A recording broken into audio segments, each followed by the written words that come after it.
sur RMC, on poursuit bien sûr notre opération Vos 30 propositions de loi citoyenne. Ce matin, supprimer les droits de succession.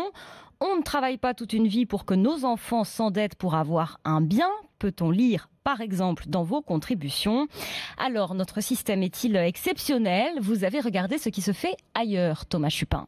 Alors ce qu'il faut bien voir, c'est que le taux d'imposition sur les successions en France est le plus élevé d'Europe, 45% lorsque l'héritage va directement aux enfants, c'est 30% en Allemagne, 15% au Danemark, 5% seulement en Italie. Il y a aussi les pays qui ont véritablement supprimé cet impôt, le Portugal, l'Autriche, la Suède également, qui a pris cette décision en 2005 et la conséquence là-bas, c'est que depuis cette suppression, de richissimes hommes d'affaires tels que le fondateur d'IKEA sont revenus au pays après des années d'expatriation fiscale. Et puis il y a l'exemple inverse aux États-Unis, les droits de succession sont bien plus faibles qu'en France, mais en 2006, lorsque George Bush a voulu les supprimer, il a subi la colère de milliardaires tels que Bill Gates ou Warren Buffett, pour qui la richesse doit d'abord être acquise par le travail, par le talent et non par le simple fait d'avoir hérité.